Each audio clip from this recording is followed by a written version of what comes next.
Kape, itlog at tinapay ang agahan natin bago tayo papasok sa trabaho.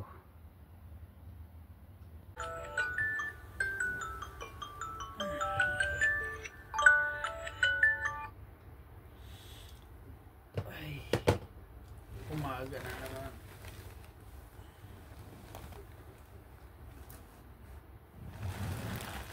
"4:20 in the morning."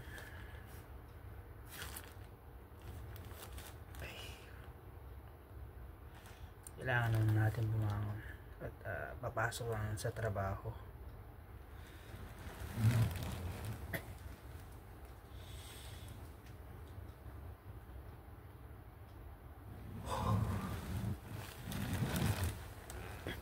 Ito na magsisimula ang aking araw. Ito ang buhay OFW.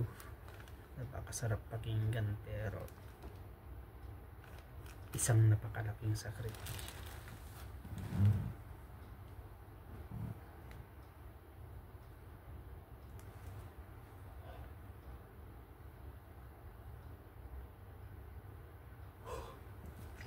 Kumusta naman ang buhay-buhay niyo dyan, mga ka-OFW sa masulok ng mundo at mga kababayan ko sa Pilipinas? Isang maganda at mapagpalang araw sa inyong lahat. Bangon na tayo at magkakape. Ako pala si Ronnie, isang OFW dito sa bansang Kuwait. Gusto ko lang i-share itong aking daily routine dito sa ibang bansa. Buhay OFW. Please support my channel, Ronnie Motilla Vlogs. Like, share, and subscribe.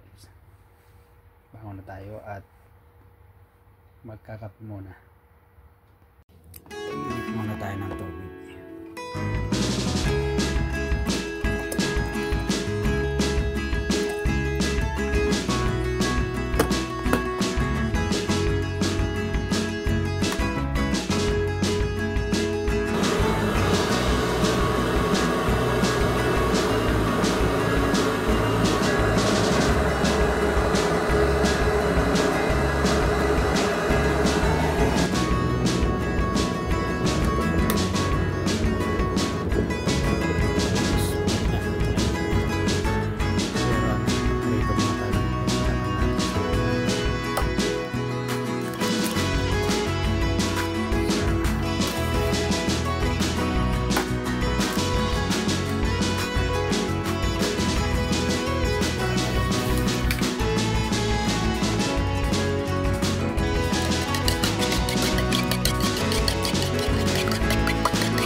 Kailangan na natin maligo.